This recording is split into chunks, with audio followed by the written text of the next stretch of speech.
এক ভাই লিখেছেন, আমি বিবাহিত, আমার স্ত্রীর প্রতি আমার মনে অনেক সন্দেহ জাগে, কিন্তু আমার স্ত্রী অনেক ভালো মানুষ এবং সবাই তাকে ভালো মানুষ হিসেবেই জানে। তবুও তার প্রতি মনের ভেতর খারাপ ধারণা চলে আসে, যেমন সে অন্য ছেলের সাথে কথা বলে ইত্যাদি।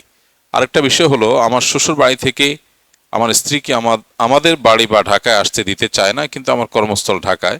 আমার স্ত্রী আসতে চাইলেও শ্বশুর বাড়ির লোকজন আসতে দেয় না। এক্ষেত্রে করণীয় কি? ভাই, স্বামী স্ত্রী শুধু না, সহকর্মী, ব্যবসার পার্টনার, বিভিন্ন পর্যায়ে মানুষদের প্রতি একের প্রতি অন্যের বর্জন তৈরি করা, এটা শয়তানের অন্যতম একটা বড় কাজগুলোর একটি অন্যতম কাজের একটি, যে সে মানুষকে একে অন্যের বিরুদ্ধে নানানভাবে ওয়াসওয়াসা তৈরি করে অন্তরের ভিতরে। এই ওয়াসওয়াসার রোগে এখন ভরে গেছে। এমন অনেক মানুষ আছে, তিনি একজনকে দেখতে পারেন না। কেন দেখতে পারেন না তিনি নিজেও জানেন না। স্বামী স্ত্রীকে দেখতে পারে না, স্ত্রী স্বামীকে দেখতে পারেন না, সহ্য করতে পারেন না। ঘরে ঘরে এখন এই ব্যাধি, ঘরে ঘরে কত শত মানুষ যে আমাদের কাছে এই ব্যাধি নিয়ে আসেন, সেটার কোনো ইয়ত্তা নেই। স্ত্রী স্বামীর সাথে, স্বামী স্ত্রী পরস্পরের সাথে ঝগড়া করেন। কেন ঝগড়া করেন? এত ঠুনকো বিষয়, এটা নিয়ে ঝগড়া করার কথা না। শিক্ষিত, বুঝমান, সমঝদার মানুষ এরপরেও ঝগড়া করেন। ঝগড়ার পরে তারা দুজনে বুঝতে পারেন যে বিরাট ভুল হয়ে গেছে, এটা তো ঝগড়া করার বিষয় ছিল না, বাট হয়ে গেছে। কারণ হলো, এখানে শয়তান কাজ করছে। শয়তানের অন্যতম কাজ হলো মানুষের মধ্যে বিভেদ তৈরি করা। মানুষে বিভেদ তৈরি করা হলো শয়তানের সবচেয়ে বড় প্রকল্পগুলোর একটি। একজন মানুষ নামাজ ছেড়ে দিলে শয়তান এত খুশি হয় না। একজন আরেকজনের সাথে সম্পর্ক নষ্ট হলে, বিভেদ তৈরি হলে, বিশেষ করে স্বামী স্ত্রীর মধ্যে বিচ্ছেদ হলে শয়তান যত খুশি হয়। সহিহ মুসলিমের সেই হাদিসটাতে আমরা অনেকেই জানি যে শয়তানের সদস্যরা বিভিন্ন রকমের অপকর্ম করে আসার পর শয়তানের কাছে যখন রিপোর্ট দেয়, শয়তান সবাইকে বাহবা দেয়, কিন্তু যখন কোনো এক সদস্য এসে বলে যে আমি স্বামী স্ত্রীর মধ্যে বিভেদ ঘটাই দিতে পেরেছি, শয়তান বলে তুমি কাজের কাজ করেছো। তাকে সবচেয়ে বেশি বাহবা দেয়া হয়। এবং মদ এবং জুয়ার অপকারিতা কোরআনে আল্লাহ বলতে গিয়ে বলেছেন যে শয়তান কি চায়? আইয়ুকি আবাইনাকুমুল আদাওয়াতা ওয়াল বাগদা। শয়তান তোমাদেরকে এগুলোর মাধ্যমে তোমাদের মধ্যে শত্রুতা আর বিদ্বেষ তৈরি করতে চায়। এটা শয়তানের প্রজেক্ট, এটা শয়তানের প্ল্যান। তাহলে এখন করণীয় কি? বিশেষ করে স্বামী স্ত্রী যিনি প্রশ্ন করেছেন, খুবই কমন একটি প্রশ্ন। অনেক স্বামীরাই বলেন যে আমার স্ত্রীর প্রতি আমার সন্দেহ, অনেক স্ত্রীরা বলে যে আমার স্বামীর প্রতি আমার সন্দেহ হয়, আমার স্বামী বোধহয় কোনো মেয়ের সাথে অবৈধ বা হারাম সম্পর্ক আছে। আসলে কোনো তথ্য, প্রমাণ, দলিল, আলামত, চিহ্ন কিছুই নেই, কিন্তু মনে হচ্ছে। এই যে মনে হচ্ছে, এই মনে হওয়ানোর কাজটা যে করে তার নাম কি? ইবলিস। কোরআন এবং হাদিস তাকালে আমরা দেখি শয়তানের মৌলিক সবচেয়ে বড় কাজগুলোর একটা এটা শয়তান করতে চায়। এই জন্য কোরআন খুললে আপনি দেখবেন বারবার মানুষকে আল্লাহ রাব্বুল আলামিন একে অন্যের প্রতি হোসনে জন করার জন্য, পরস্পরের প্রতি আপনার পজিটিভ চিন্তা ধারণা করবার জন্য আমাদেরকে আল্লাহ নির্দেশ দিয়েছেন। নবী আলাইহিস সালাম সে নির্দেশ দিয়েছেন। হ্যাঁ, এক জিহাদ থেকে ফিরে আসার পরে, সফর থেকে ফিরে আসার পরে সাহাবীরা এক ব্যক্তি যখন তাদেরকে সালাম দিয়েছে, হ্যাঁ, তারা মনে করেছেন যে লোকটা অমুসলিম এবং সে শুধুমাত্র সালাম দিয়ে এখন মানে রণাঙ্গনে যুদ্ধরত অমুসলিমদের দলের একজন, কিন্তু সে এখন সালাম দিয়ে ভালো মানুষ সাজতে চাচ্ছে। যেহেতু শত্রু পক্ষের লোক মনে করে তারা তাকে শেষ করে দিয়েছে। নবী করিম সাল্লাল্লাহু আলাইহি সাল্লামের কাছে আসার পর নবীজি যখন ঘটনা শুনলেন, জানলেন, আল্লাহ ওহী নাজিল করলেন। নবীজি কি বলেছিলেন? হাল্লা শাকাক্তা কালবাহ। সে মুখ দিয়ে সালাম বলেছে, এটা তার অন্তরের কথা না, এটা কি তার অন্তরটা কেটে তুমি দেখেছো? তার মানে তুমি তার প্রতি সুধারণা রাখা দরকার ছিল। তুমি যেটা দেখবে বাহ্যিকভাবে, ওমর রাদিয়াল্লাহু তাআলা আনহু বলেছেন, আমরা যেটা দেখবো সেটা বিশ্বাস করব। কারণ পেটে ঢোকার, কারণ কলবে ঢোকার শক্তি যেহেতু আমাদের নাই, এই জন্য কলবের বিষয়টা আমরা আল্লাহর উপরে সুপর্দ করতে হবে।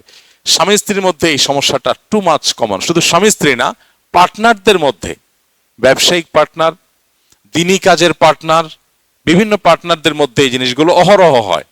এবং আমার কাছে হাতে নাতে বেশ কিছু কেস ধরা পড়েছে যে দুজন মিলে একটা কাজ করছে, দুজন কাঁধে কাঁধ মিলে কাজ করে, হঠাৎ একজনের কানে কানে কেউ যেন বলে, তার ভেতরে কেউ যেন বলে যে অমুকে আমাকে নিয়ে শয়তানি করার চেষ্টা করতেছে, ষড়যন্ত্র করার চেষ্টা করতেছে। পুরো জিনিসটাই অহেতুক, আসলে বেচারা মনে হয়তো কিছুই নাই। তো এই জন্য আল্লাহ তাআলা বলেছেন ইম্মায়ান জাগান্না, আয়াতটা কি, ইম্মায়ান জাগান্নাকা মিনাশ শাইতানি নাজগুন ফাস্তাইজ বিল্লাহি মিনাশ শাইতানির রাজিম। এই জন্য প্রধান কাজ হলো শয়তান থেকে আল্লাহর কাছে পানা চাইতে হবে। শয়তান থেকে আল্লাহর কাছে কি চাইতে হবে? পানা চাইতে হবে। এবং এইটা বিশেষ করে ওয়াসওয়াসার এই রোগের জন্য রুকিয়া খুবই ইফেক্টিভ, রুকিয়া খুবই ইফেক্টিভ। এবং ওয়াসওয়াসার রুকিয়া যদি করা যায়, সেলফ রুকিয়া করতে আমরা উৎসাহিত করব। রাকি দিয়ে রুকিয়া করার চাইতে নিজের রুকিয়া নিজে করা উত্তম। বাট আমরা এখন কোনো কাজে নিজে করতে চাই না, আমরা সব কাজ লোক দিয়ে করাইতে চাই। ফলে আমাদের জীবনটা হয়ে যাচ্ছে একেবারেই আপনার কি বলে আয়েশি জীবন, অলস জীবন। এই জীবনটায় আমরা খুব বেশি মানুষ সুস্থ নই। এর অন্যতম কারণ হলো আমরা পরিশ্রম করতে চাই না, কষ্ট করতে চাই না। রুকিয়াটা নিজেরটা নিজে করাটাই হলো সুন্নাহ। নবী করিম সাল্লাল্লাহু আলাইহি সাল্লাম অন্য মানুষকে রুকিয়া দেওয়াটাকেও সাপোর্ট করেছেন। যেমন ওই যে এক অভিযান শেষে সাহাবীরা ফিরছেন অথবা অভিযানে যাচ্ছেন, তো পথে কোনো একটা গোত্রের প্রধানকে সাপে দংশন করেছে। এক সাহাবীকে ডাকা হলো যে তোমাদের মধ্যে কেউ রাখি আছে কিনা, চারফুকারী আছে কিনা। তিনি সূরা ফাতিহা পড়ে ফু দিয়েছেন, লোকটা ভালো হয়ে গেছে। তাহলে অন্যকে দিয়ে ফু দেওয়ানো এটাও হাদিস দ্বারা সুসাব্যস্ত আছে। বাট নবীজি সাল্লাল্লাহু আলাইহি সাল্লাম আমাদেরকে উৎসাহ দিয়েছেন নিজের রুকিয়া নিজে করার জন্য। এখন কথা হলো কিভাবে জানবো, কিভাবে রুকিয়া করব? কোরআন তেলাওয়াত বিশুদ্ধ করে জানেন কিনা, বাস এটুকু যোগ্যতা থাকলেই হলো। এরপরে ওয়াসওয়াসা হয়, আরেকজনের প্রতি মনে বাজে চিন্তা আসে, তাহলে রুকিয়াগুলো লিখে আয়াতগুলো লিখে ফেলান কোন কোন আয়াতে আপনার কি বলে এটাকে ওয়াসওয়াসার রুকিয়া আছে, সে আয়াতগুলো তেলাওয়াত করেন। বাস রাকি আলাদা কোনো মন্ত্র জানে না যে রাকি পড়লে হবে আপনি পড়লে হবে না, এটা ভুল ধারণা। মনে করি যে রাকি দিয়ে পড়াইলে বোধহয় কাজ বেশি হবে, না, এমন কোনো কথা নেই। নিয়ম মেনে কোরআনের আয়াত থেকে রুকিয়া আমরা যে কেউ করতে পারি। তো এইটার জন্য বিশেষ করে স্বামী স্ত্রীর মধ্যে বিভেদ তৈরি হলে রুকিয়া করা দরকার, এবং ওয়াসওয়াসার রুকিয়া ক্ষেত্রে খুব বেশি কার্যকর। আর আরেকটা প্রশ্ন করেছেন, স্ত্রীকে তার বাবার বাড়ির লোকজন স্বামীর বাড়িতে আসতে দেয় না। তো এই বিষয়গুলো আসলে এই ধরনের সংক্ষিপ্ত প্রশ্ন উত্তরে ক্লিয়ার হয় না। আসলে ফ্যাক্টটা কি, কেন আসতে দেয় না, আপনার এখানে আসার পরিবেশ নাই, কোনো অসুবিধা আছে কিনা। কোনো যৌক্তিক কারণ ছাড়া যদি মা বাবা তার সন্তানকে মেয়েকে বাধা দেয় স্বামীর বাড়িতে যেতে, সে মা বাবা আল্লাহর কাছে অবশ্যই দায়ী থাকবে। কিন্তু রিয়েল ফ্যাক্ট কি, কেন বাধা দেয়, কোনো যৌক্তিক কারণ আছে কিনা সেটা তো আমরা জানি না। যদি অযৌক্তিক কোনো কারণে বা কোনো গ্রহণযোগ্য কোনো ওজর ছাড়া বাধা দেয়, অবশ্যই তারা গুনাহগার হবেন।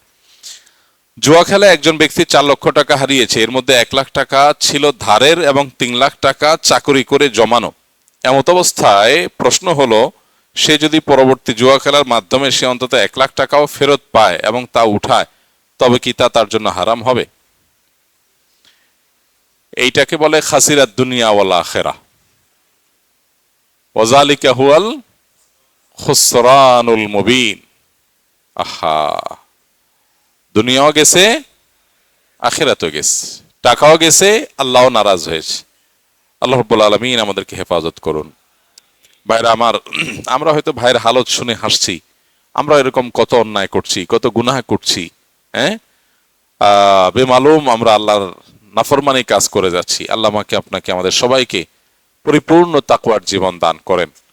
আল্লাহর বান্দিগির ভিতরে যে স্বাদ, অন্য কোনো কিছুতে সে স্বাদ নাই। ইবাদতের সে স্বাদ যেন আমরা পাই, সেজন্য নবীজি আমল শিখাইছেন। 5 ওয়াক্ত নামাজের পর একটা দোয়া কখনো আমরা ছাড়বো না। আল্লাহুম্মা আইন্নি আলা যিকরিকা ওয়া শুকরিকা ওয়া হুসনি ইবাদাতিক। মাশাআল্লাহ, আপনারা সবাই জানেন আল্লাহুম্মা আইন্নি আলা যিকরিকা ওয়া শুকরিকা ওয়া হুসনি ইবাদাতিক। আল্লাহ, আপনার জিকির, আপনার শুকর এবং আপনাকে সুন্দর করে ইবাদত করতে আপনি আমাকে সাহায্য করেন, আমি যেন পারি, আপনি আমাকে সাহায্য করেন।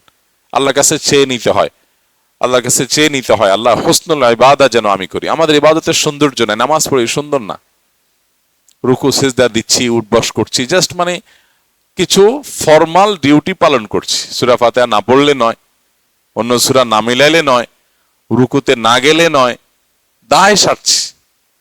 ইবাদতকে ভেতর থেকে এনজয় করে তৃপ্তির সাথে, হ্যাঁ, মহব্বতের সাথে, আল্লাহর ভালোবাসার সাথে আল্লাহকে রুকু পেশ করছি না।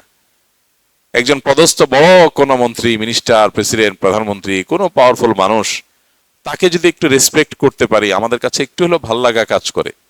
বিশেষ করে যদি ভালো মানুষ হয়, তখন ভালো লাগা কাজ করে। একটা ভালো মানুষকে রেসপেক্ট করতে পারছি, আহকামুল হাকিমিন আল্লাহ রাব্বুল আলামিনের সামনে রুকু করতে পারছি, সেজদা দিতে পারছি, মহব্বতের সাথে তার পবিত্রতা জ্ঞাপন করতে পারছি। এর মাধ্যমে আমার আখিরাত বিল্ড হচ্ছে, আল্লাহর সাথে সম্পর্ক গভীর হচ্ছে।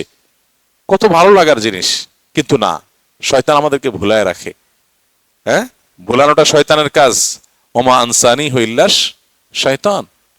শয়তান ছাড়া কেউ ভুলায় না, ভুলানোর কাজটা করে কে? শয়তানে। এই জন্য শয়তানের সাথে আমাদের ফাইট কিন্তু সারা জীবনের ভাই, সারাক্ষণ শয়তানের সাথে ফাইট। কোরআনে আল্লাহ তাআলা বারবার শয়তানকে পরিচয় করিয়ে দিয়েছেন আদৌ ও মুবিন বলে। কি বলে? আদৌ ও মুবিন মানে কি?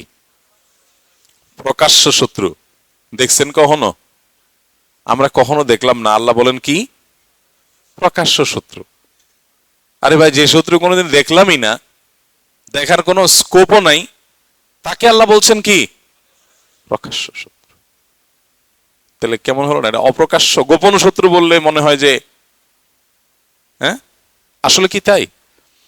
শয়তান এর অস্তিত্বটা আমাদের কাছে প্রকাশিত না, কিন্তু তার কর্মকাণ্ড যতটা প্রকাশিত, এতটা প্রকাশিত আর কারোর কর্মকাণ্ড না। শয়তান তার কর্মের মধ্য দিয়ে প্রকাশ্য। বুঝেন নাই? অনেক লোক আছে, ধরেন একজন কেউ বাহির থেকে ঢেল মারে, শুধু একটু পরপর, সরি ভেতর থেকে ঢেল মারে। ভেতর থেকে কেউ একজন, আপনি বাইরে আছেন, আপনার ঢেল মারতেছে, একের পর এক মারতেছে মারতেছে মারতেছে। তো এখানে সে নিজেকে গোপন রাখছে, কিন্তু তার শয়তানিটা কি নাই? গোপন নাই। এই জন্য আমাদের শয়তানকে মাথায় রাখা উচিত। সব সময় মাথায় কাকে রাখা উচিত? মানে শয়তানের মাথায় রাখা মানে পজিটিভ অর্থে মাথায় রাখা না। মাথা রাখা মানে শয়তানের কথা চিন্তায় থাকা উচিত যে ইবলিস কিন্তু বসে নেই, ইবলিস কিন্তু বসে নেই। কোন কোন সালাফ তো বলেছেন, শয়তান নেক্সুরুতে যেহেতু ধোকা দেয়, কোন আমলের প্রতি বেশি আগ্রহ তৈরি হলেও চিন্তা করবে ব্যাপার কি, শয়তান কি আমাকে এর চাইতে গুরুত্বপূর্ণ কোনো কাজ ভুলানোর জন্য এই কাম করতেছে কিনা। এই জন্য ভাই, শয়তান আমাদেরকে বিভিন্নভাবে ধ্বংস করে। এই যে ভাই জুয়া নিয়ে প্রশ্ন করেছেন, এই জুয়ার সাথে শয়তানের সম্পর্ক অনেক গভীর। জুয়ার সাথে শয়তানের সম্পর্ক অনেক গভীর। আল্লাহ তাআলা কোরআনে কারীম কি বলেছেন? ইন্নামাল খামরু ওয়াল মাইসিরু ওয়াল আনসাবু ওয়াল আজলামু রিজসুম মিন আমালিশ শাইতানি ফাজতানিবুহ। শয়তানের নিকৃষ্ট কর্মকাণ্ডগুলোর মধ্যে থেকে একটা। এই জুয়া আজ আমাদের দেশে ফুটবল, ক্রিকেট, বিভিন্ন খেলার উপরে ভর করে আমাদের দেশে প্রবেশ করছে তরুণ সমাজের মধ্যে। এখন সাধারণ স্ক্রিনে খেলা দেখছে, সেখানে বাজি ধরছে টাকা দিয়া, ঘরে ঘরে, এলাকাতে এলাকাতে। এবং এটা এমন ভাবে ব্যাধির মতো ছড়ায় যাচ্ছে যে এই ব্যাধি থেকে আমাদের তরুণ প্রজন্মকে রক্ষা করা খুবই কঠিন। এই সমস্ত খেলাধুলার উপরে ভর করে এই জুয়া সারা দেশে বিস্তৃতি লাভ করছে, তরুণদের মধ্যে বিস্তৃতি লাভ করছে, এবং মোবাইল অ্যাপের মাধ্যমে এটা ব্যাপকভাবে বিস্তৃতি লাভ করছে। অনলাইন জুয়া ব্যাপকভাবে বিস্তৃতি লাভ করছে। তো যে ভাই প্রশ্ন করেছেন তাকে বলবো, জুয়া খেলে যে টাকা চলে গেছে সেটা উদ্ধার করার জন্য আবার যদি নতুন করে জুয়া খেলেন, যে ঠিক আছে আগের গুলা উদ্ধারের জন্য আমি খেলি, তা আগের গুলা উদ্ধার হবে গ্যারান্টি কি? উদ্ধার হবে না হয়ে বরং আরো তো চলে যেতে পারে। কি বলেন? আর যদি উদ্ধার হয়ও, কথার কথা, তো সেক্ষেত্রে শয়তান, যে শয়তানের কাজই হলো জুয়া খেলানো, জুয়ার সাথে শয়তানের নিবিড় সম্পর্ক আছে, সে আপনাকে উদ্ধারের পরে বলবে 1 লাখ উঠছে, আরো তো 3 লাখ আছে, উঠাও। এরপরে বলবে ঠিক আছে আর 2 কদম বাড়ো। প্রত্যেকবার কি আর ধরা খায় মানুষ? এবার হয়তো লাভ করবা। এই জন্য চক্র থেকে আর বের হওয়া যাবে না। শরিয়ার দৃষ্টিকোণ থেকে ওই যে টাকা চলে গেছে সেটা উঠানোর জন্য আর জুয়া খেলার কোনো সুযোগ নাই, পরিষ্কার হারাম হবে। হ্যাঁ, আপনি আগের টাকা যে নিয়ে গেছে, এখন নতুন করে যদি আপনি টাকা জিতেনও সেটা কার কাছ থেকে নেবেন? আর আগের ক্ষতিপূরণের জন্য নতুন করে আবার জুয়া খেলা, এটা জায়েজ হবে না। বরং এক কাজ করেন, দেখেন শয়তান যে এখানে কুবুদ্ধি দিছে এই ভদ্রলোকের, দেখেন এটা একটা আইডিয়া, মানে একটা কু আইডিয়া দিছে, এর একটা ক্লু এখানে দেই। সেটা হলো, আচ্ছা যেই টাকা চলে গেছে এটা উদ্ধারের জন্য জুয়া খেলতে বুদ্ধি দিছে শয়তান। কেন শয়তান এই বুদ্ধিটা দিতে পারলো না যে ওইটা উঠার জন্য তুমি এখন জানতো মেহনত করে একবার ব্যবসা শুরু করে দাও? কি বলেন? এই বুদ্ধিটা দেওয়া যেত না? কিন্তু না, শয়তান তারে এই যে কুবুদ্ধি যে শয়তান দিছে তার প্রমাণ হলো এটা। সুবুদ্ধির আলামত হইতো কি, ভাই জুয়া আমার 1 লাখ টাকা গেছে, আগে আমি 8 ঘন্টা ডিউটি করতাম, এখন 12 ঘন্টা না 14 ঘন্টা ডিউটি করবো, ওভার টাইম করে করে 1 লাখ আমি উঠাই ফেলবো। অথবা আগে আমি ব্যবসা করতাম যতটুকু মনোযোগ দিয়ে, এখন তার ডাবল মনোযোগ দিয়ে ব্যবসা করব, বেশি সময় দিয়ে ব্যবসা করব, দোকানটা আগে সকাল 9টা খুলতাম, এখন ফজরের পরে খুলে ফেলবো, যাতে করে কাস্টমার 2-4টা বেশি হয়, 2-4 পয়সা বেশি আসে, এই 1 লাখ আমাকে উঠাই ফেলতে হবে। শয়তান কখনো সুবুদ্ধি দিবে না, আদৌ মুবিন, সে শত্রু, কুবুদ্ধি দিবে। এই ভদ্রলোককে শয়তান কুবুদ্ধি দিছে। তো যিনি প্রশ্ন করেছেন, আমি জানি না উনি এখানে আছেন না অনলাইনে কেউ প্রশ্ন করেছেন, যে ভাই হন না কেন, তাকে বলবো দয়া করে শয়তানকে বেইজ্জত করে তার মুখে চুনকালি মেখে দিয়ে জীবনের তরে হিম্মতের সাথে সাহস করে হারাম থেকে বের হয়ে আসেন। বান্দা যখন তওবা করে বের হয়ে আসে, আল্লাহ বান্দার সব গুনাহ মাফ করে দেয়। আপনার টাকা হারিয়েছেন, যে গুনাহগুলো হয়েছে, এগুলো সবগুলো আল্লাহ মাফ করে দিবেন। ইন্নাল্লাহা ইয়াগফিরুয যুনুবা জামিআ লা তাকনাতু মির রাহমাতিল্লাহ, ইন্নাল্লাহা ইয়াগফিরুয যুনুবা জামিআ, আল্লাহর রহমত থেকে নিরাশ হবেন, আল্লাহ সব গুনাহ মাফ করে দিবেন, আল্লাহ ওয়াদা করেছেন। আল্লাহ আমাদেরকে গুনাহ থেকে বের হয়ে আসার তৌফিক দান করুন। তওবা করার হিম্মত সবার হয় না ভাইরা আমার। সৎসাহস 5 তলা বিল্ডিং থেকে লাফ দেওয়া, এটা যতটা সৎসাহসের কথা, এর চেয়ে বড় সৎসাহসের কথা হলো একজন একটা হারামের সাথে জড়িত, তিনি এটা ছেড়ে দিয়েছেন, আল্লাহর ভয়ে ছেড়ে দিয়েছেন, আর সেদিকে ফিরেন নাই। এটা হলো প্রকৃত সৎসাহসের কথা, এটা হলো আসল সাহসের কথা, আসল বীরত্বের কথা। তওবা করে জীবন পরিবর্তন করে ফেলতে পারে। আর তওবা না করে গুনাহের মধ্যে ডুবে আছে অনেকে আছেন, মোবাইলের গুনাহে লিপ্ত, হারাম মেয়েদেরকে দেখছি, হারাম ভিডিও দেখছেন, এটার মধ্যে তিনি ডুবে আছেন, মানুষ জানে না কিন্তু গোপনে তিনি দেখছেন। ঘরে ঘরে অহরহ জনে জনে এই গুনাহ আজ ছেয়ে গেছে। ইবাদতের স্বাদ নষ্ট হওয়ার অন্যতম কারণ হলো চোখের গুনাহ। চোখের গুনাহ যাদের মধ্যে থাকে তারা ইবাদত তৃপ্তি পায় না, তারা ইমানের স্বাদ পায় না। এর চেয়ে বড় শাস্তি আর কিছু নাই। আখিরাতের শাস্তি তো আছেই, দুনিয়াতে আল্লাহ নগদ শাস্তি দেন যারা চোখের গুনাহ করে।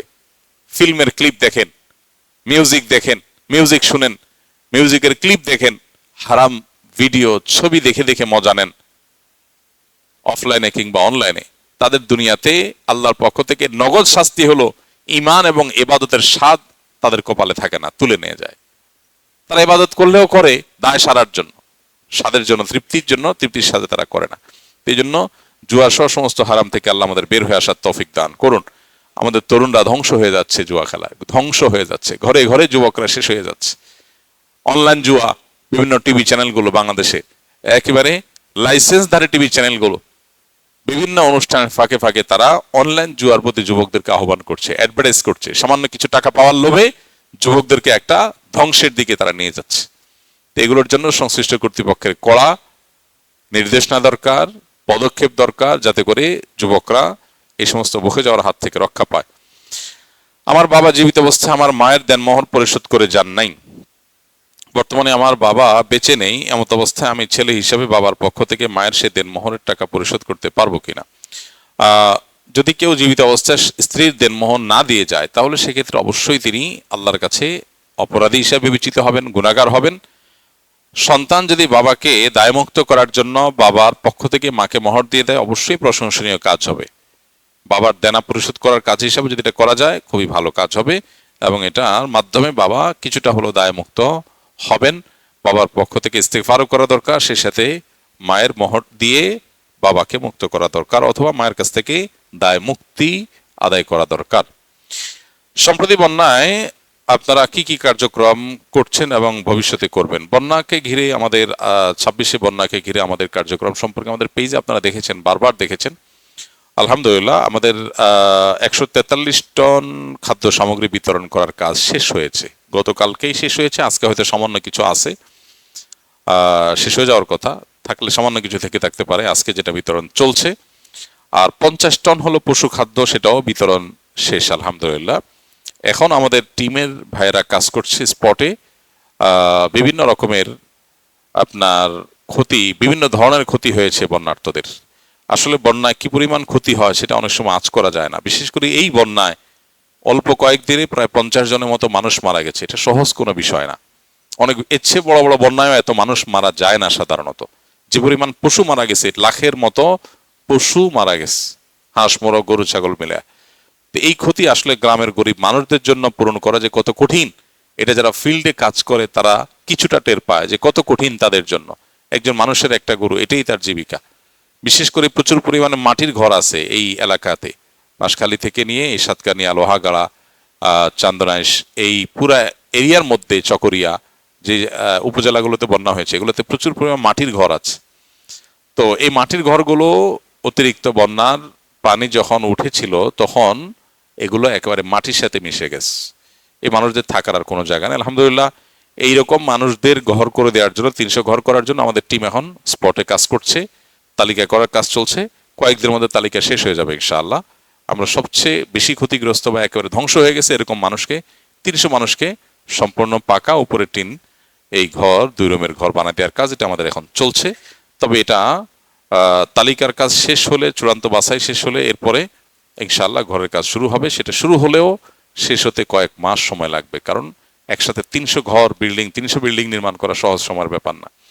ফলে কয়েক মাস সময় লাগবে ইনশাআল্লাহ। বাকি আমরা যেহেতু ওয়াদা করেছি সে অনুযায়ী কাজ আমাদের শুরু হয়ে গেছে। এরপর একজন লিখেছেন, আমি পালিয়ে বিয়ে করেছি, পরবর্তীতে আমাদের 2 পরিবার এটি মেনে নিয়েছেন, কিন্তু পালিয়ে বিয়ে করার সময় যখন বিয়ে পড়ানো হয় তখন কোনো সাক্ষী বা অভিভাবক সেখানে ছিল না। এখন বিয়েটা পুরোপুরি হালাল শরীয়ত সম্মত উপায়ে নতুন করে করতে চাই, এবারে করণীয় কি? মানুষ কেন পালায় বিয়ে করে আমি বুঝি না। পালায় তো চোর ডাকাত, খারাপ কাজ করে মানুষ পালায়, তাই না? বিয়ের জন্য পালাবে কেন? বিয়ে কি খারাপ কাজ? আলিন হাজার নিকাহ, তোমরা বিয়েকে ঘোষণা দাও। বিয়ে ডাকডোল পিটে, অর্থাৎ মানুষকে বলে কয়ে করার জিনিস, এটা পালায় করার জিনিস না। আরে যুবক, জীবনে একবারই তো মানুষ বিয়ে করে, একাধিক বিয়ে কয়জনের কপালে জুটে? Rare case. সাধারণত মানুষ একটাই তো করে নাকি? বিয়ের মতো জিনিস জীবনে একবার যেটা করব সেটা আবার পালায় করব কি দুঃখে? বন্ধু বান্ধব, এলাকার মানুষ, আত্মীয় স্বজন নিয়ে বুক ফুলায়া, বুক উঁচু করে সুন্দর করে বিয়ে করব, এই জিনিসটা কপালে যদি না থাকে, পালায় করার পরে সে সবাই মাইনে নিল, বুঝলাম, যতই মাইনে নেক মনে দুঃখ তো সারা জীবন থেকে যাবে। চাইরে আমার বিয়েটা অন্যদের বিয়ের মতো সুন্দর করে হলো না, পালায়া করছে। আহা, ওই যে শয়তান অ্যাক্টিভ এখানেও। শয়তান মানুষের, ইমানদারের ভালো চায় না। শয়তান মানুষের শত্রু। আল্লাহ বারবার শত্রু চিনাইছেন, কিন্তু আমরা শত্রুকে শত্রু বানাই নাই, আমরা শত্রুকে শত্রু হিসেবে গ্রহণ করি নাই। যারে ভালো লাগছে হারাম সম্পর্ক করে মনে হচ্ছে তার নিয়ে পালায় গেলে শান্তি হবে, এরপর যখন চুলাচুলি শুরু হয় তখন মনে হয় হায় হায়, পুরা জিন্দিগি তো বরবাদ হয়ে গেছে।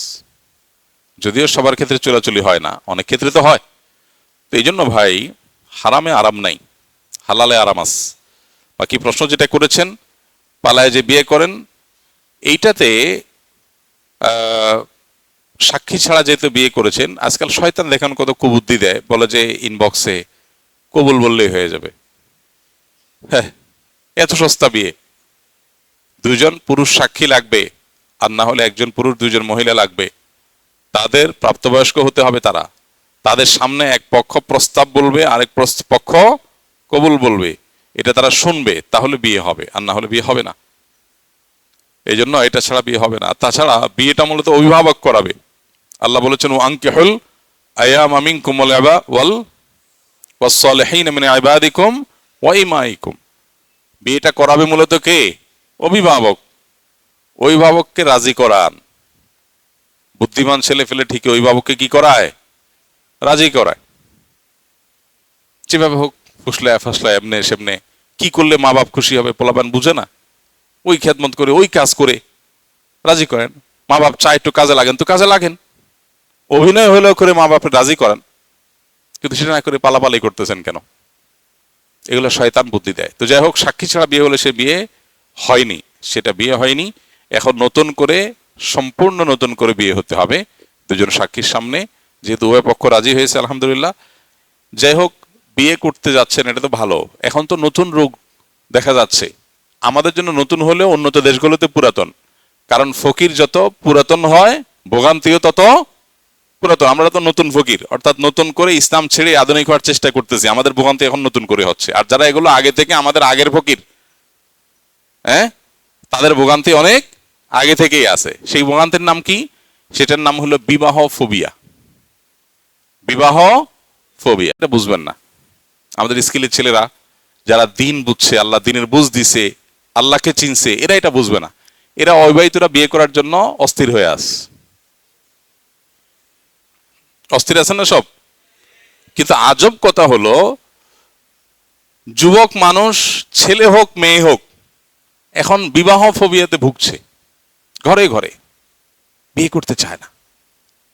আমার কাছে গত সপ্তাহ, আগের সপ্তাহ জুমার দিনে একজন বড় মানুষ আসছেন, ছেলে বয়স 33 না 35 হয়ে গেছে, এখনো বিয়ে করতে রাজি না। সব করতে রাজি আছে, বিয়ে করবে না। কাহিনী কি? বলে যে ভয় লাগে। বহুত মেয়ে আস, না না, ভয় লাগে বলতে আপনারা যে ভয় লাগে মনে করে হেসে দিচ্ছেন, এটা সে ভয় না। এই ভয়টা কি? মানুষ এখন এত বেশি সেলফিশ হয়ে গেছে। স্যাক্রিফাইস এর শিক্ষা যে দিন দিয়েছে, দিন থেকে সরে গেছে, স্যাক্রিফাইস ভুলে গেছে। আমার আমার আমার।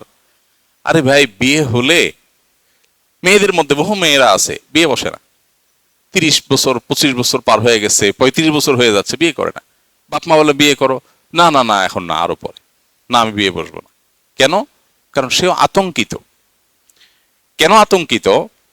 কারণ হলো চিন্তা করে যে যার সাথে আমি আমার লাইফ পার্টনার হিসাবে সম্পর্ক গড়ব, যদি সে অমানুষ হয়, যদি সে খারাপ হয়। আর এত বেশি তথাকথিত ব্যক্তি স্বাধীনতা এত বেশি চর্চা হয়েছে যে এখন লাইফে আর কাউকে শেয়ার দিতে রাজি না, যে একটা মানুষ আমার জীবনে আসবে, এখন আমি যা খুশি করি, আরেকজন আসবে, তারে আবার জিজ্ঞেস করতে হবে, এসব হ্যাসেল নেই কি? আহা, কি কপাল পড়া। আল্লাহ রাব্বুল আলামিন যাদেরকে দ্বীন দিয়েছেন, ঈমান দিয়েছেন, তাকওয়া দিয়েছেন, যারা চরিত্রকে হেফাজত করে, অবশ্য চরিত্র যারা নষ্ট করে ফেলে, এদের জীবনে আবার এগুলোর কোনো ভ্যালু ট্যালু নেই। হ্যাঁ, এই জন্য হুজুরদেরকে দেখবেন বউদেরকে মহব্বত একটু বেশি করে। যে কোনো হুজুর দেখবেন একটু বউদের প্রতি মহব্বত একটু বেশি। কারণ কি? ভালোবাসা যা ছিল সব জমায় রাখছে বউয়ের জন্য। আর বাকিরা স্কুল লাইফে বিলাইছে 2-4 জন রে, কলেজ লাইফে বিলাইছে 2-4 জন রে, ভার্সিটিতে গিয়ে রাস্তা রাস্তা বিলাইছে, প্রতি ইয়ারে ইয়ারে একটা একটা করে চেঞ্জ করছে। ওর ভালোবাসার পুঁজি যা ছিল এগুলা বিলাইতে বিলাইতে বিলাইতে বিলাইতে, আমি সব সময় বলি এটা হলো সফট ড্রিঙ্কসের ঝাঁজের মতো। সফট ড্রিঙ্কসের ঝাঁজ, বোতল খুলছেন, একবার ঢালছেন, আবার বন্ধ করছেন, আবার খাইছেন, আবার বন্ধ করছেন, এরপরে ওটা ঝাঁজ থাকে? থাকে না। এই জন্য ফিলিংস নাই। আর যারা চরিত্রকে হেফাজত করে, আল্লাহ নির্দেশ করেছেন না হারাম পাত্রে দেখা যাবে না, কন্ট্রোল করে। দেখেন, আল্লাহ তাআলা নেচার অনুযায়ী আমাদেরকে চলতে বলেছেন। আল্লাহ তাআলা যে প্রকৃতি দিয়ে সৃষ্টি করেছেন, সেই প্রাকৃতিক সৃষ্টি যদি আমরা সেটাকে সেভাবে রাখি, কি হবে? সকল ভালোবাসা বুকে জমাট থাকবে। কারণ আমি তো কোথাও অপাত্রে ভালোবাসা দেই নাই। এবার সে জীবনে যারেই পাবে তার হাতে বায়াত হয়ে যাবে, মুরিদ হয়ে যাবে তার হাতে। বুঝেন নাই? বউ যা বলবে তা, বউ স্বামী যা বলবে। কারণ 2 নম্বরই করতে করতে করতে হায়া লজ্জা সম্ভ্রম কমে গিয়ে ওইটা হয়ে যায় হলো বেশি শেয়ানা। আর যখন হায়া লজ্জাটা থাকে তখন বেশি সিহানা থাকে না। ফলে কি হয়? ভালোবাসাটা হয় প্রগাঢ়, ভালোবাসাটা হয় একেবারে ফ্রেশ। যত বেশি সিয়ানা ভালোবাসায় তত খাদ, যত বেশি সরল ভালোবাসা তত নিখুঁত। যাক, কোথায় ছিলাম? পালিয়ে বিয়ে করা। তো এই জন্য পালায় বিয়ে না করে বা হারাম সম্পর্ক না করে সম্পর্ককে হালাল সম্পর্কের জন্য অপেক্ষা করতে হবে। আল্লাহ আমাদের তৌফিক দান করুন। যেটা বলছিলাম যে বিবাহ ফোবিয়া এখন ঘরে ঘরে। আরে ভাই, আপনি বিয়ে করলে একজনের সাথে, তার সাথে অনেক কিছু শেয়ার করতে হবে, বুঝলাম লাইফের মধ্যে আরেকজন আসবে, আপনার কাছে খারাপ লাগে কাজ করছে। আল্লাহ তাআলা তো এইটাকে এমন নিয়ামত দিয়েছেন যে আল্লাহ বলেছেন লিতাসকুনু ইলাইহা, আদম আলাইহিস সালামের জন্য হাওয়াকে সৃষ্টি করেছেন কেন? তার কারণ আল্লাহ দর্শাচ্ছেন, কারণ বর্ণনা করছেন যে লিতাসকুনু ইলাইহা, তার কাছে গেলে যাতে তোমার মনটা প্রশান্ত থাকে। যারা হালাল সম্পর্ক করেছেন, আমরা যারা মুসলমান আলহামদুলিল্লাহ, সাবকন্টিনেন্টের মুসলমান তো বটে, হিন্দুদের মধ্যেও আছে যারা রিলিজিয়াস, সেই মানুষগুলোর মধ্যে দেখবেন যে বাসা থেকে বাইরে থেকে বাসায় যাওয়ার জন্য অস্থির, কখন বাসায় যাবে, বউ বাচ্চার মুখ দেখবে, তাদের সাথে বসবে, একসাথে খাবে, হ্যাঁ, একসাথে সময় কাটাবে, এটার জন্য অস্থির ব্যাকুল। আর এখন এই পশ্চিমা দুনিয়া তো বটে, পশ্চিমা দুনিয়া তো ভরে গেছে ঘরে ঘরে, কোনো ছেলে মেয়েরা বিয়ে করতে চায় না। কেন বিয়ে করতে চায় না? সবচেয়ে বড় কথা হলো ফাও পাইলে বিয়ে করার দরকারটা কি? মেয়েদেরকে অধিকার করার নাম দিয়ে তাদের একটা বয়স পর্যন্ত ডিমান্ড থাকে, এরপর আর ডিমান্ড থাকে মানুষের জীবনে? আর পারিবারিক যে শিক্ষা, পারিবারিক যে জীবন ইসলাম আমাদেরকে ধারণ করতে বলেছে, এই পারিবারিক জীবনের সুফল কি? আস্তে আস্তে আস্তে আস্তে আস্তে আস্তে মেয়েরা যখন বৃদ্ধ হতে থাকে তাদের মূল্য কমে না বাড়ে? পারিবারিক ব্যবস্থাপনার মধ্যে জীবনে মূল্য তাদের, সাধারণত সন্তান অমানুষ কুলাঙ্গার হলে ভিন্ন কথা, বাকি সাধারণত তো এটা হয় না। সাধারণত কি হয়, যখন বাচ্চা কাচ্চা বড় হয়, নাতি নাতনি হয়, আস্তে আস্তে তার কদর করার মানুষের সংখ্যা আরো বাড়ে। তো দিন আমাদেরকে, ইসলাম আমাদেরকে এই পারিবারিক ব্যবস্থার মধ্য দিয়ে যেতে বলেছে। আর শয়তান এটা চায় না, সে পরিবার ভাঙতে চায়, পরিবার ব্যবস্থাকে ধ্বংস করতে চায়। এই জন্য যুবকদের মধ্যে, যুবকদের মধ্যে ভয় ঢুকে দিছে। আরে ভাই, লাইফ পার্টনার যদি খারাপ হয় তো সাফার করবেন, সবর করবেন, সবর করবেন, সবর করলে তো আল্লাহর কাছে আপনি আজর এবং বিনিময় পাবেন। এত ভীতু কিভাবে দুনিয়া জয় করবে, যে ঘরটা জয় করার সাহসটুকু নাই, এ তো ভীতু। আল্লাহ তাআলা আমাদেরকে হেফাজত করুন। যুবকদের মধ্যে ব্যাপকভাবে এই বিবাহ ভীতি পশ্চিমাদের মতো ঢুকে গেছে, কারণ যে লাইফ আপনি লিড করছেন এটার অবশ্যম্ভাব পরিণতি সেটা।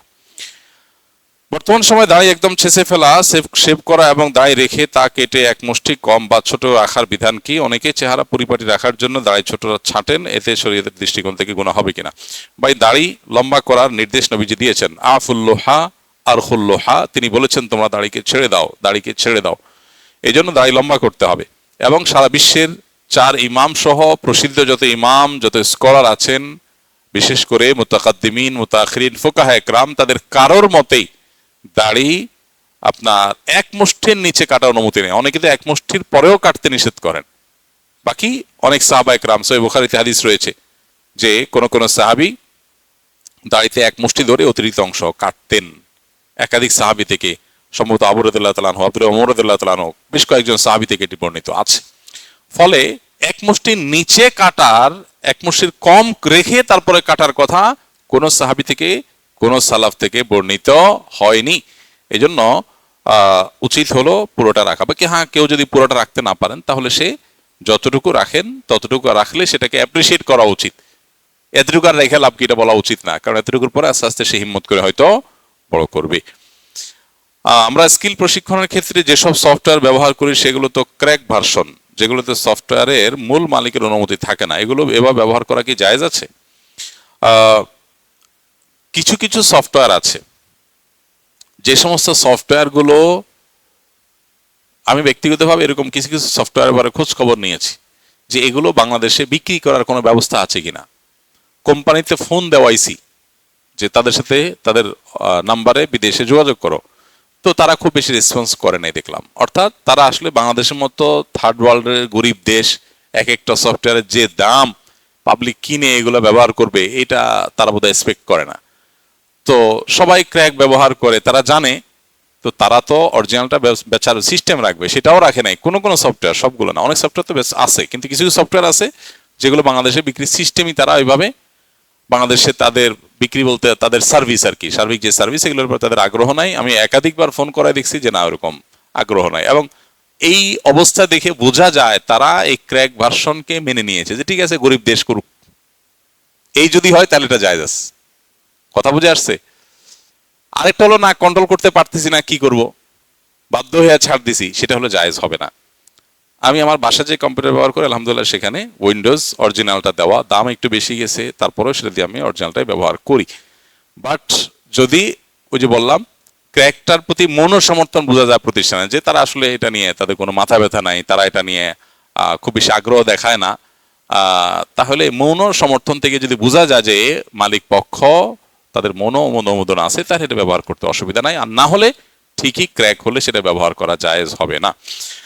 আমি একজন ডিপ্লোমা ইঞ্জিনিয়ারিং এবং ঠিকাদারি প্রতিষ্ঠানে চাকরি করি। সরকারি কাজগুলো বাস্তবায়নের সময় সাইট ইঞ্জিনিয়ার বা কর্তৃপক্ষের নির্দেশে যদি কাজের মান ঠিক না রাখা হয়, স্পেসিফিকেশন অনুযায়ী কাজ না করা হয়, তবে আমার চাকরি বা বেতনের টাকা কি হারাম হবে?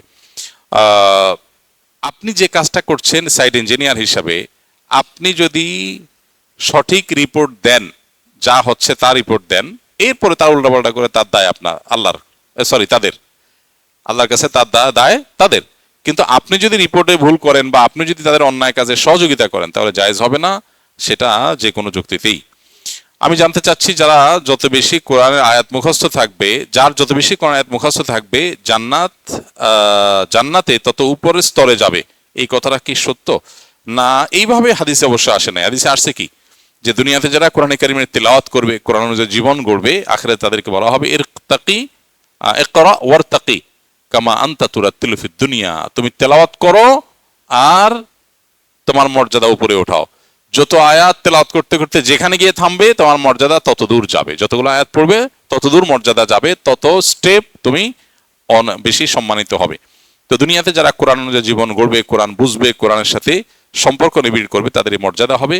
বাকি আমাদের আজকাল কোরআনের সাথে সম্পর্ক একেবারেই নাই, সোশ্যাল মিডিয়া ইত্যাদিতে কারণে কোরআনকে আমরা সময় দিতে পারি না। আল্লাহ তাআলা আমাদেরকে তৌফিক দান করুন, আমরা যেন চেষ্টা করি। আমি হানাফি মাযহাবের অনুসরণ করি। আমি যদি বুকে হাত বাঁধি এবং সবাই মিলে একসাথে সম্মিলিত মুনাজাত না করি, তাহলে কি আমি হানাফি মাযহাব থেকে বের হয়ে যাব?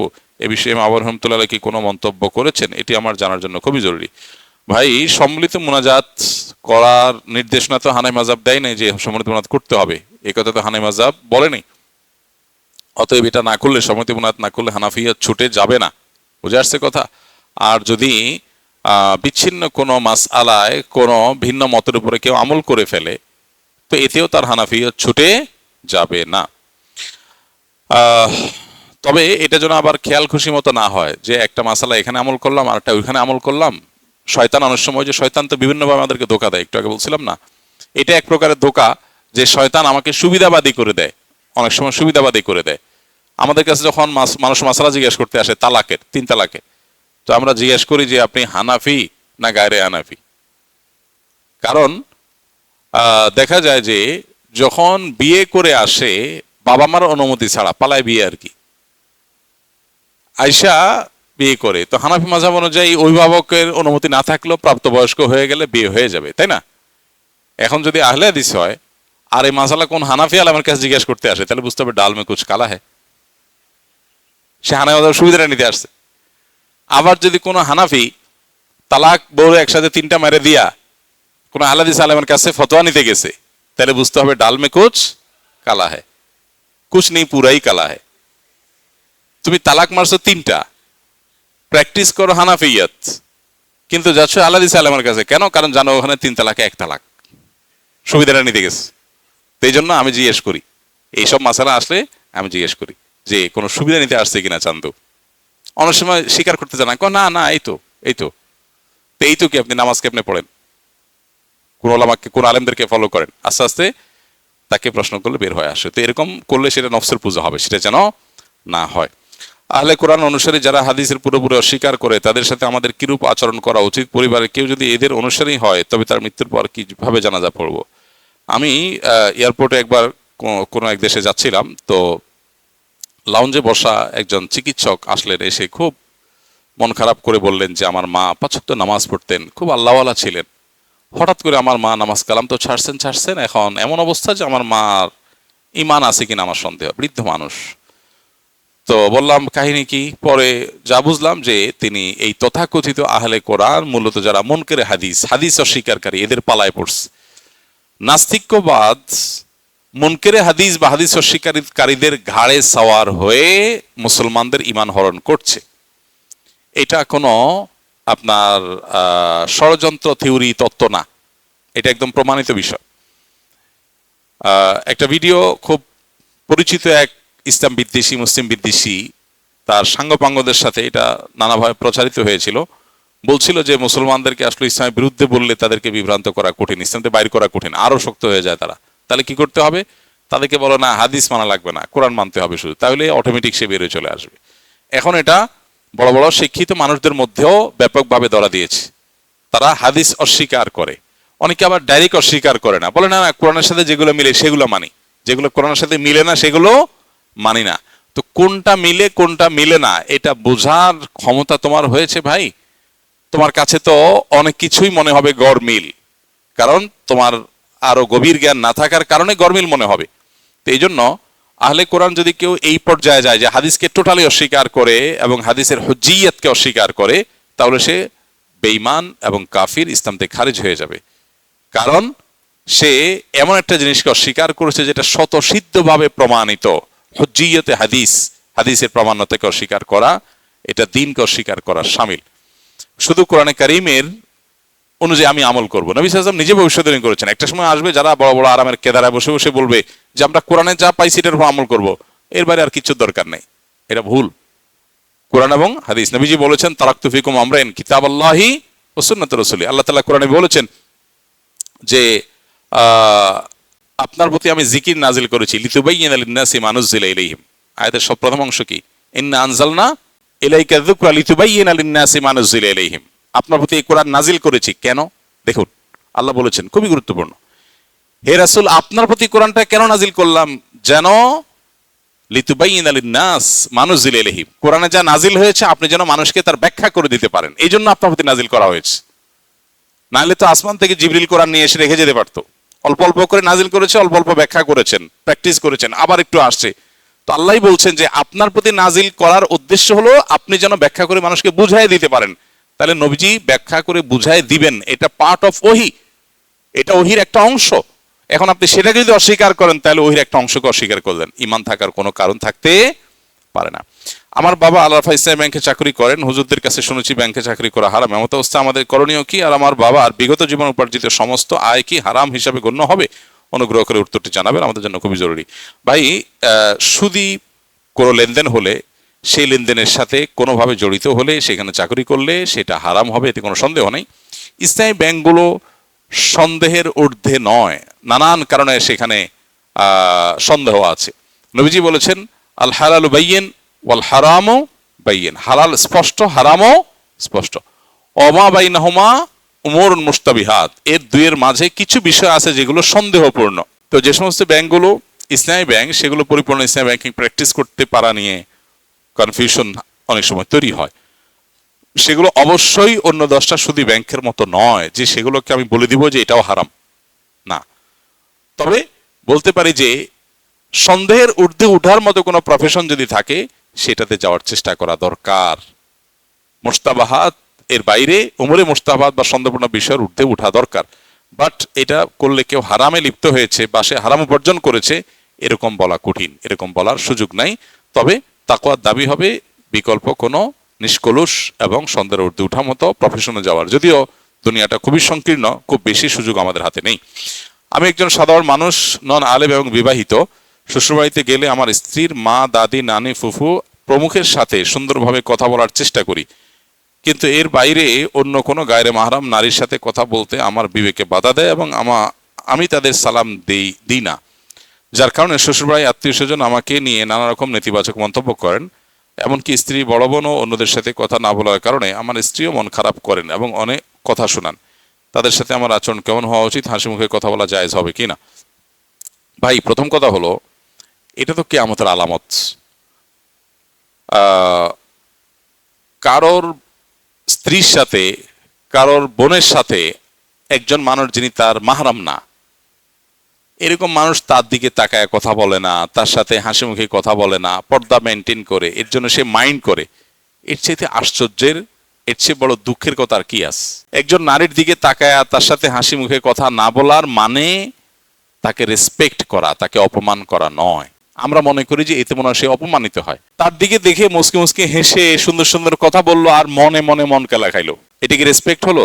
যারা মাইন্ড করেন তারা নিজেরা তো, যারা পুরুষদের কথা বলছে, যারা পুরুষ হিসেবে তারা তো বুঝেন যে পরনারীর সৌন্দর্য অবলোকন করার পর তাদের মনোজগতে কি চিন্তা আসে, নাকি তাদের কোনো চিন্তা আসে না, কোনো ফিলিংস নাই, এরকম কিনা?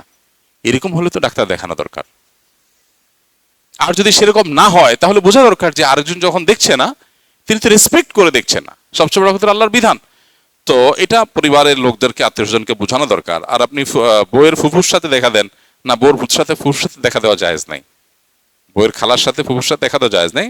হ্যাঁ, শ্বশুর শাশুড়ি তাদের সাথে আপনি দেখা দিতে পারেন। আর দাদি নানি সাধারণত তারা বৃদ্ধ হয়ে থাকেন, তাদের সাথে দেখা দিতে পারবেন, আর এমনিও দেখা দিতে পারবেন। এর বাইরে আপনি ফুফুর সাথে খালার সাথে দেখা দিতে এমনিই পারবেন না। তাদেরকে বুঝাবেন দিন না থাকার কারণে অবস্থা হয়েছে, দিন যদি থাকতো তাহলে সেক্ষেত্রে অবস্থা হতো না। আল্লাহ তাআলা আমাদেরকে হেদায়েত দান করুন। জাযাকুমুল্লাহ খাইর। সুবহানাল্লাহ ওয়া বিহামদিহি সুবহানাকাল্লাহ।